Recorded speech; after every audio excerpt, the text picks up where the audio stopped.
Welcome to our channel. నిజం తెలుసుకుని ఆనందికి క్షమాపణ చెప్పిన సునంద. అసలు సునంద ఆనంది గురించి ఏ విధమైనటువంటి నిజం తెలుసుకుంది అనేది పాపి మా జీవన జ్యోతి సీరియల్ ఎపిసోడ్లో తెలుసుకుందాం.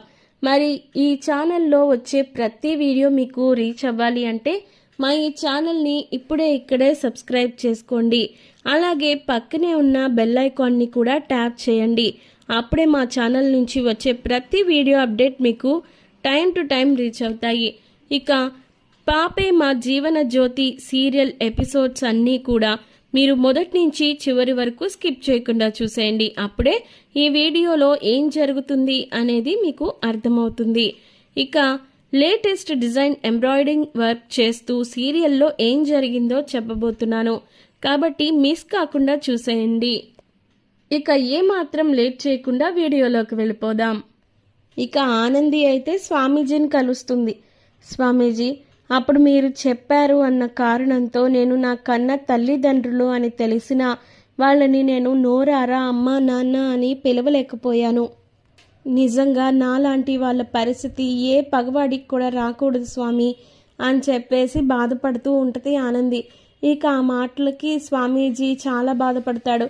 అమ్మా నన్ను క్షమించు, అసలు నీ తల్లిదండ్రులని నువ్వు అమ్మా నాన్న అని పిలిస్తే వాళ్ళకి ఎటువంటి గండం ఉండదు తల్లి, వాళ్ళ ఆయుష్ మరింత పెరుగుతుంది, వాళ్ళ ఆనందం పెరిగి, అసలు నువ్వు నన్ను క్షమించమ్మా అని చెప్పేసి స్వామీజీ అనేసరికి ఏం మాట్లాడుతున్నారు స్వామీజీ, నాకు మీరు చెప్పేది ఏమీ అర్థం కావట్లేదు. మీరే కదా అప్పుడు నేను మా అమ్మా నాన్నల గురించి వాళ్ళకి వెళ్ళి నేనే మీ కూతుర్ని అని చెప్పినా, లేదా మా అమ్మా నాన్నలు కాబట్టి అమ్మా నాన్న అని పిలిచిన వాళ్ళకి ప్రాణానికి ప్రమాదం అని చెప్పారు, వాళ్ళకి గండం ఏదో ఉంది అని చెప్పారు కదా స్వామి అని చెప్పి అని అంటే ఇంకప్పుడు బాధపడతాడు అతను. లేదమ్మా, అది నేను అనుకోని పరిస్థితుల్లో చెప్పవలసి వచ్చింది, నన్ను క్షమించు తల్లి, నీలాంటి ఆడకూతురికి అన్యాయం చేసినందుకు ఆ దేవుడు నాకు శిక్షలు వేస్తూనే వచ్చాడు, ఇక చాలు, నీకు నేను ఇంకా ఈ బాధని ఉంచదలుచుకోలేదు, నువ్వు మీ అమ్మ నాన్నల్ని అమ్మా నాన్న అని పిలిచినంత మాత్రాన వాళ్ళకేం కాదు తల్లి, నువ్వు వెళ్ళి హాయిగా పిలుచుకోవచ్చు, వాళ్ళ దగ్గర ఉండొచ్చు, నువ్వే నిజం చెప్పేసైనా ఎటువంటి సమస్య రాదు తల్లి అని చెప్పేసి అంటాడు అతను. ఇక అప్పుడు ఆనందికి ఇంకా ఒక రేంజ్లో హ్యాపీగా అనిపిస్తూ ఉంటుంది. నిజంగానా మా అమ్మ నాన్నలకి ఏమీ కాదా అని చెప్పేసి అంటుంటే, అవునమ్మా ఏం కాదు తల్లి, కావాలంటే ఈ విషయాన్ని నేనే వచ్చి డైరెక్ట్గా చెప్తాను అని చెప్పి అనేసరికి చాలా సంతోషిస్తుంది. ఇక ఆనంది అయితే నిజంగా చాలా సంతోషంగా ఉంది స్వామీజీ, మీ మేలు ఈ జన్మలో మర్చిపోలేను అని ఎమోషనల్ అవుతూ ఉంటుంది. కానీ ఇక్కడ ఒక సమస్య ఉంది తల్లి, నేను ఆ కుటుంబానికి ఎంతో నమ్మకమైన వ్యక్తిని, కాబట్టి నేనే వచ్చి నువ్వే వాళ్ళ కళ్ళ కూతురివి అని చెప్తాను. ఎందుకంటే నువ్వే డైరెక్ట్గా వెళ్ళి నేనే మీ కన్న కూతుర్ని అని చెప్తే వాళ్ళు నమ్మకపోరు, ఖచ్చితంగా నమ్మకం ఉండదు. ఎందుకంటే చిన్నప్పటి నుంచి కొన్ని దుష్టశక్తులు ఆ ఇంటి మీద పగబట్టి వాళ్ళ కుటుంబాన్ని చెల్లాచెదురు చేశాయి, కాబట్టి ఈ విషయంలో నేను కూడా వస్తాను తల్లి అని చెప్పి స్వామీజీ అంటాడు. ఇక అప్పుడు సరే అండి, మనం ఇప్పుడే బయలుదేరి వెళ్దాము, ఎందుకంటే మా అమ్మ నాన్నలని వాళ్ళకి ఏ సమస్య రాదు అని తెలిసిన దగ్గర నుంచి వాళ్ళని ఎప్పుడెప్పుడు చూస్తానా, వాళ్ళని ఎప్పుడెప్పుడు పట్టుకొని నా ప్రేమను చూపిస్తానా అని చెప్పేసి ఎమోషనల్గా ఉంది, పదండి అని చెప్పేసి అంటది ఆనంది. ఇక ఆ మాటకి సరేనమ్మా అని ఇక జ్యోతి సూర్యలు అలాగే ఆనంది కూడా ఇంకా సునంద కూడా ఉంటారు అక్కడే.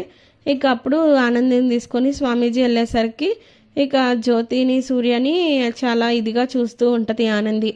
అమ్మ జ్యోతమ్మ అని చెప్పి అనగానే, ఇదేంటి ఆనంది, ఏదో కొత్తగా పిలుస్తున్నట్టు పిలుస్తున్నావు, ఎప్పుడు పిలిపే కదా అని చెప్పి అనేసరికి, లేదమ్మా అని చెప్పేసి వెళ్ళి పట్టుకుంటుంది.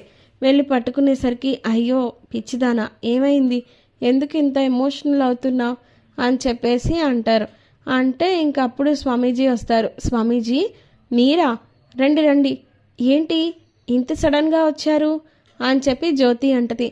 అమ్మా మీరు మొదటగా నన్ను క్షమించాలి అని చెప్పి అనగానే, మేము మిమ్మల్ని క్షమించడం ఏంటి స్వామీజీ అని సూర్య అంటాడు. అవునమ్మా, నేను ఒక తప్పు చేశాను, ఆ తప్పుని ఈ రోజున సరిదిద్దుకోవడానికే వచ్చాను. అది ఏంటంటే మీ దగ్గర నేను ఒక విషయం దాచాను అని చెప్పి అంటారు స్వామీజీ. మీరు మా దగ్గర ఒక విషయం దాచడం ఏంటి, ఏంటది స్వామీజీ అని చెప్పి అంటే, ఈ అమ్మాయి ఆనంది మీ అసలైన జీవన అని చెప్పి అనగానే ఒక్కసారిగా జ్యోతి షాక్ అయిపోద్ది. ఏం మాట్లాడుతున్నారు స్వామి, మా జీవన ఇంట్లోనే ఉంది కదా, మళ్ళీ ఆనందిని జీవన అంటారేంటి అనగానే, అసలు ఏం జరిగిందంటే అమ్మా అని ఇంకా చిన్నప్పుడు పిల్లల్ని మార్చేయడం, ఇక ఆ తర్వాత పిల్ల ఇంకా ఒకళ్ళనొకళ్ళు ఇదవ్వడం, ఆ పిల్ల మరెవరో కాదు మీ ఇంటి పిల్లే, కాకపోతే మీ సొంత కూతురు కాదు అని చెప్పేసి అనడం, ఇవన్నీ చెప్తారు స్వామీజీ. అవునమ్మా, ఇదంతా కూడా చేసింది నీ ఇంట్లో మనుషులే. ఇప్పుడు ఆ విషయాలన్నీ పక్కన పెడితే ముఖ్యంగా ఆనంది మీ కన్న కూతురు అంటే మీ జీవన. కాబట్టి ఈ విషయం నాకు తెలిసిన కొంతకాలం క్రితం ఆనందికి తెలిసిన నేను బయట పెట్టలేకపోయానమ్మా. అందుకు నన్ను క్షమించండి.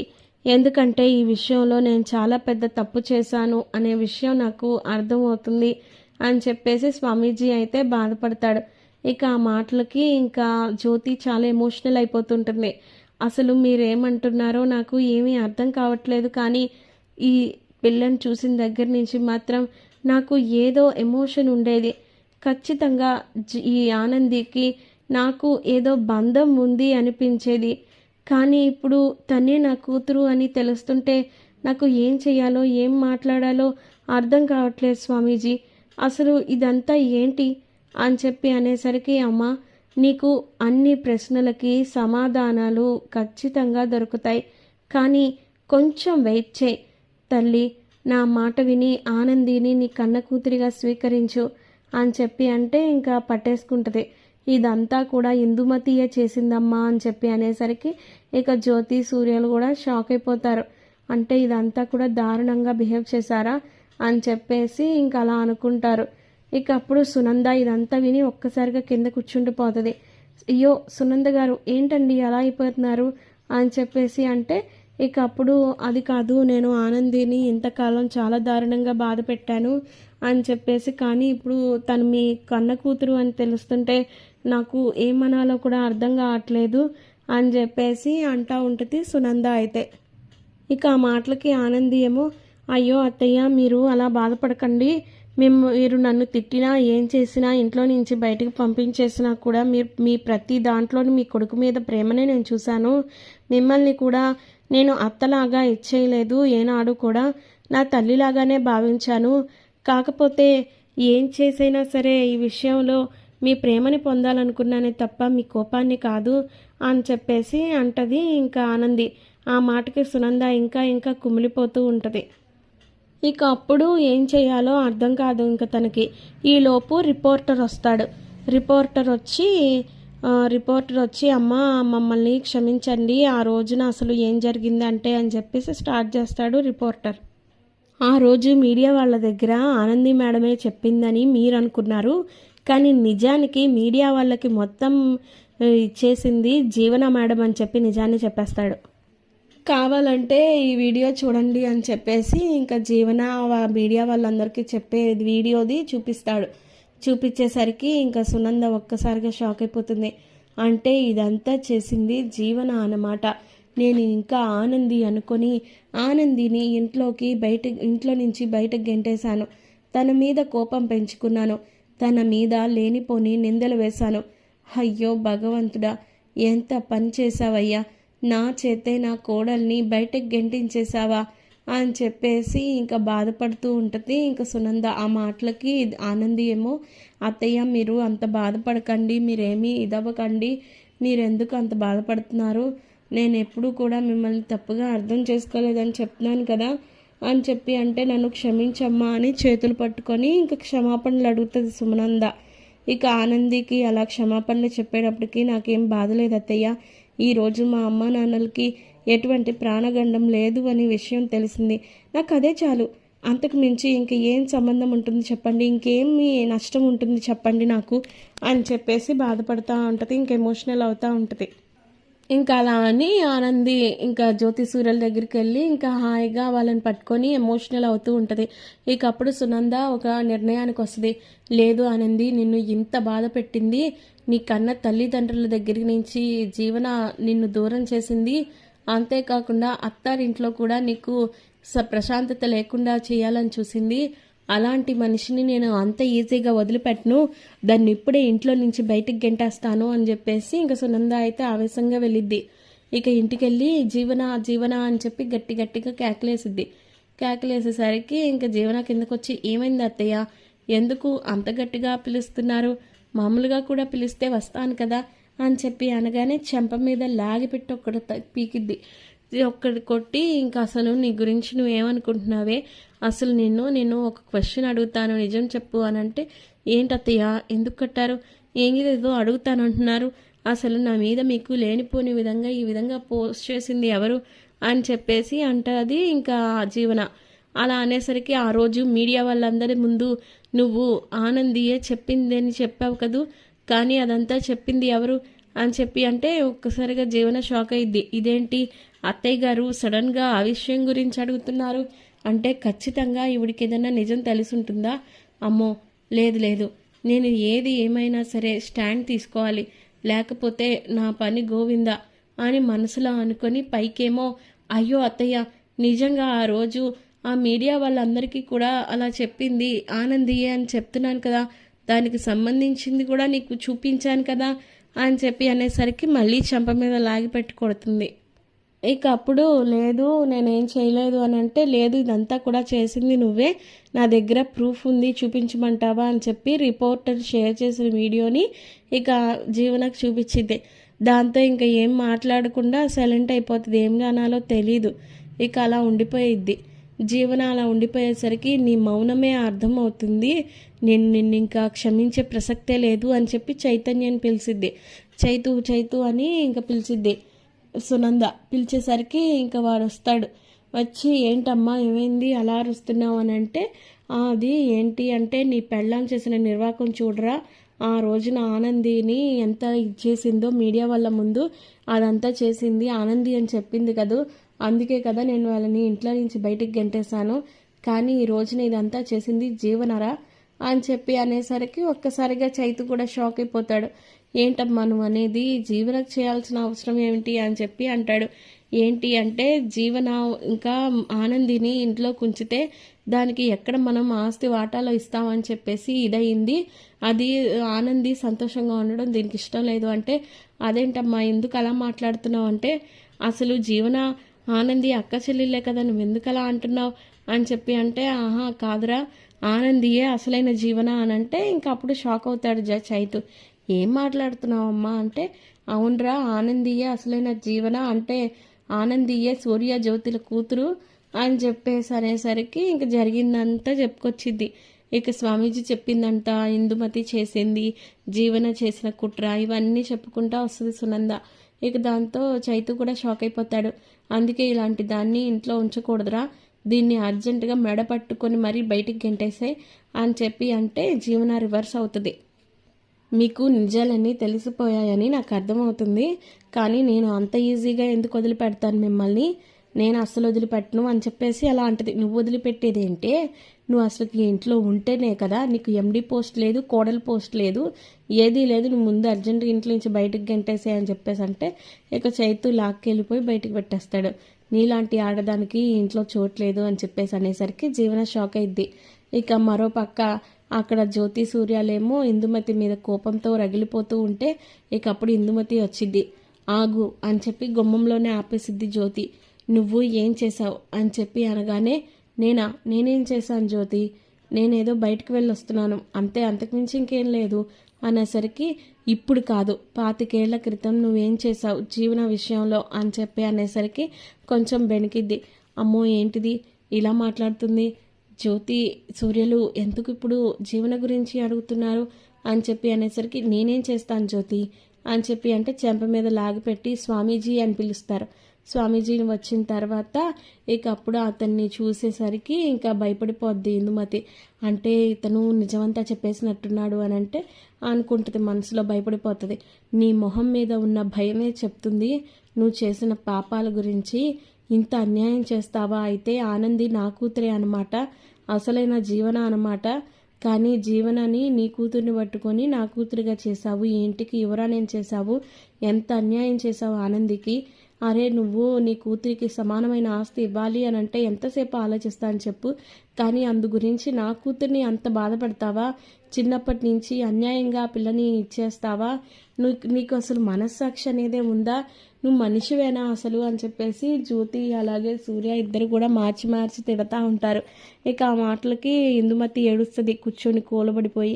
నన్ను క్షమించండి, ఎందుకంటే నేను నా కూతురి జీవితం బాగుండాలని, ఇంటికి వారసురాలిగా, తనే ఏకైక వారసురాలిగా ఉండాలని అనుకున్నాను. అందుకే పాపపుణ్యాలు కూడా ఏమీ చూడలేదు. నన్ను క్షమించండి అని అంటే నీలాంటి దాన్ని క్షమించకూడదు ఇందుమతి. నువ్వు చేసిన పాపం ఈ రోజున అత్తయ్య గారికి తెలిస్తే ఆవిడ గుండె పగిలి చచ్చిపోయేవారు. ఆవిడ చచ్చిపోయి మంచి పని చేశారు అని చెప్పేసి జ్యోతి అంటది. ఇక ఆ మాటలకి నువ్వు వద్దు, ఈ ఇంట్లో వద్దు, అసలు నీకు నీ కూతురికి ఇంకా స్థానం లేదు అని చెప్పేసి అంటుంటే ఇంకా అప్పుడు సునంద వాళ్ళ ఇంటి దగ్గర నుంచి జీవనానికి గెంటేశారు కదా. ఇక సరిగ్గా అదే టైంకి జీవన ఇక్కడికి వస్తుంది. ఇక్కడికి వచ్చేటప్పటికి ఇంకా జీవనాన్ని కూడా చూసి అక్కడే ఆగిపో, నువ్వు నీకు నిజం తెలిసి కూడా నాకు చెప్పలేదు చూడు, అది అందుకు ఇంకా బాధగా ఉంది. మీరు ఈ ఇంటికి చేసిన అన్యాయంతో పోల్చుకుంటే మీకు అసలు ఇది అన్యాయమే కాదు, మీకు పడేది శిక్షే కాదు. దాని బదులు ఆస్తే కావాలి అనుకుంటుంటే మేము కట్టుబట్టలతో కూడా వెళ్ళిపోయే వాళ్ళము. కానీ మాకు మా కన్న కూతుర్ని దూరం చేశారు కేవలం ఈ ఆస్తి కోసమే. మీ అందరికీ నిజాలు తెలిసినా కూడా నా కూతురు నోరు కట్టేశారు స్వామీజీ ద్వారా. పాపం దానికి నిజం తెలిసినా కూడా నాకు వచ్చి మాతో మాట్లాడితే, మమ్మల్ని అమ్మా నాన్న అని పిలిస్తే, తనే మా కన్న కూతురు అని తెలిస్తే మాకెక్కడ ప్రాణాపాయం అవుతుందోనన్న భయంతో అది కూడా ఆగిపోయింది. ఇన్నాళ్ళు తన కడుపులోనే పెట్టుకుంది. కానీ ఈ రోజున మీకు దానికి నిజం తెలిసిన తర్వాత దాని ఆనందానికి అవధులు లేకుండా పోయాయి. మాకు కావాల్సింది కన్నప్రేమే తప్ప ఇంతలాగా ఉన్న మీ రాక్షసత్వం కాదు కదా. మీరు ఈ విషయాన్ని ఎందుకు అర్థం చేసుకోలేకపోయారు అని చెప్పేసి ఇంకా జ్యోతి అయితే ఏడుస్తూ ఉంటుంది. ఇక ఆ మాటలకి జీవన ఏమో యాక్ట్ చేస్తూ, అమ్మా నన్ను క్షమించమ్మా, ఇదంతా నా ప్రమేయం లేకుండానే జరిగిపోయిందమ్మా. ఒక వయసు వచ్చిన తర్వాత నిజం తెలిసింది. నేను మీ కన్న కూతుర్ని కాదన్న నిజం తెలిసి మీరు నాకు ఎక్కడ దక్కకుండా పోతారోనన్న భయంతోనే నేను ఆనంది నోరు మూపించనే తప్ప నాకు ఇంకేం పాపం తెలీదమ్మా అని చెప్పి అంటుంటే చెంప మీద లాగిపెట్టి కొట్టి, నువ్వు ఇంతకాలం ఆనందిని ఎన్ని కష్టాలు పెట్టావో సునంద గారు ఆల్రెడీ చెప్పారు. ఇప్పుడు అక్కడ నేను గెంటేశారు కదూ, అందుకే ఇక్కడికి వచ్చావు కదూ. మీరు వద్దు, మీ మొహాలు మాకు చూపించను వద్దు. అసలు మిమ్మల్ని చూస్తుంటేనే చిరాకు వస్తుంది. మిమ్మల్ని ఇంతకాలం నేను కడుపులో పెట్టుకుని కాపాడుకుంది అని బాధగా ఉంది. అందుకే మీరు నా కంటికి కనిపించకండి, దయచేసి ఇక్కడి నుంచి వెళ్ళిపోండి అని చెప్పేసి అంటది. ఇంకా జ్యోతి అయితే ఇక ఆనంది ఏమో, వదిలే అమ్మా, వాళ్ళ పాపాన్ని వాళ్ళే పోతారు, వాళ్ళని ఇప్పుడు పొమ్మన్నంత మాత్రాన వాళ్ళు మాత్రం ఎక్కడికి పోతారు అంటే, లేదు ఆనంది, నీకు తెలీదు, నిన్ను అంత పెద్ద బాధ పెట్టిన వాళ్ళని క్షమించడం మంచి పద్ధతి కాదు, వాళ్ళని పొమ్మను అని చెప్పేసి ఇంకా అలా ఇచ్చేసేసరికి ఇంకప్పుడు ఆనంది ఏమో, వదిలేయండి అమ్మా, ఏం కాదులే, జీవన కూడా నాతోటి పిల్లే కదా అంటే, మరి ఆనంది కూడా నాతోటి పిల్ల అని ఆ జీవన ఎందుకు అనుకోలేదు? ఆ రోజున అలా అనుకొని ఉండుంటే మీ ఇద్దరు కూడా ఈ రోజున నా కళ్ళ ముందు సంతోషంగా ఉండేవాళ్ళు కదా. కానీ జీవన అలా అనుకోలేదంటే ఇంక మనం ఏం చేయలేము అని చెప్పేసి ఇంకా జ్యోతి సూర్యలు అయితే ఇందుమతిని అలాగే జీవనని ఇంట్లో నుంచి బయటకు వెళ్ళిపోమని చెప్తారు. నేను వెళ్ళను అని చెప్పి జీవన ఏడుస్తుంటే, లేదు, నువ్వు అసలు నా కంటి ముందు కూడా కనిపించొద్దు, నీకు కావాల్సింది ఆస్తే కదా, ఆ ఆస్తి నీ వాటా నీకు పంపించేస్తాను, కానీ నువ్వు ఎప్పుడు కూడా మా మొహం చూడడానికి వీల్లేదు, ఇంతకాలం నువ్వు మాకు పెట్టిన బాధలు ఇంకా చాలు తల్లి, ఇంక మమ్మల్ని వదిలేసే అని చెప్పేసి దండం పెడతారు. ఇక ఆ మాటకి ఇందుమతి అలాగే జీవన అలా నడుచుకుంటూ వెళ్ళిపోతారు. మరి ఇప్పుడు జీవన ఇందుమతి కలిసి మరేదైనా ప్లాన్ చేయబోతున్నారా, లేకపోతే ఇప్పటికన్నా వాళ్ళు చేసిన తప్పుని గ్రహించి పశ్చాత్తాపడతారా, లేదా మళ్ళీ ఆనంది మీద రివర్స్ అయ్యి తనని నెగిటివ్ చేసే ప్లాన్ ఏమైనా చేస్తారా అనేది తెలియాలి అంటే పాపే మా Jeevan Jyoti serial upcoming episodes వరకు వెయిట్ చేయాల్సిందే. మరి పాపే మా Jeevan Jyoti serial upcoming episodes అన్నీ మీకు టైం టు టైం రీచ్ అవ్వాలంటే ఖచ్చితంగా మా ఈ ఛానల్ని ఇప్పుడే సబ్స్క్రైబ్ చేసుకోండి, పక్కనే ఉన్న బెల్ ఐకాన్ని ట్యాప్ చేయండి. ఇక మీరు చేసే ప్రతి లైక్ మా ఛానల్కు చాలా సపోర్టివ్గా ఇంకా ఎంకరేజింగ్గా ఉంటుంది. అలాగే ఛానల్ను సబ్స్క్రైబ్ చేసుకుంటే మాత్రమే మీకు సీరియల్స్ అన్నీ టీవీ కన్నా కూడా ముందు